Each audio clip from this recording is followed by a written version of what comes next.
Alors bienvenue à toute l'équipe du Puy Agglomération, c'est ça, et au public. Et vous êtes donc au restaurant Vidal à Saint-Jean-Chapteuil, place du marché, 18 place du marché. L'histoire a débuté quand je suis entré à l'école hôtelière en 1978. Et puis après,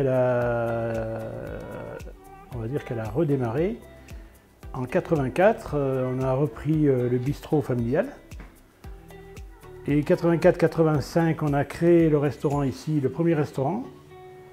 En 92, on a refait l'agrandissement des cuisines. On a racheté un ancien atelier de menuiserie. Et puis on continue, ça va faire la 37e année, je crois. Et la 3e génération qui est là avec moi en cuisine depuis 2 ans à peu près. Voilà.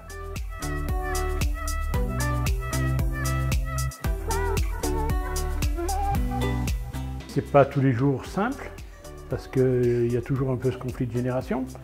Mais lui, il amène sur ma cuisine, déjà avec des bases très fortes, il amène la légèreté, beaucoup plus de légumes, plus de finesse. C'est normal, lui il est parti apprendre ça, il est parti pendant 10 ans apprendre ça chez des grands chefs. Et il revient, et puis l'association des deux se passe pas trop mal parce qu'on mélange le traditionnel, le nouveau, les anciennes sauces, les nouvelles sauces. On a fait tous les essais des assiettes et on a vu que c'était vraiment sur les couleurs d'automne. Le maïs, le chou, la betterave, le porc, le porcelet.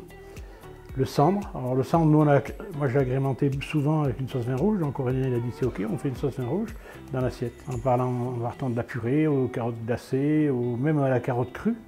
La carotte rouge émincée très fine, mise dans de l'eau et des glaçons pour faire des petits croquants, qu'on sert sur le poisson. Et puis les desserts d'automne, la poire, la figue. Il y a pas mal de travail quand même, hein. Ça demande pas mal de travail en cuisine.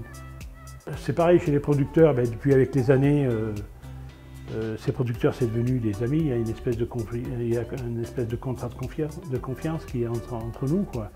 Et on trouve quasiment à peu près tout dans un rayon de 20-30 km, quoi.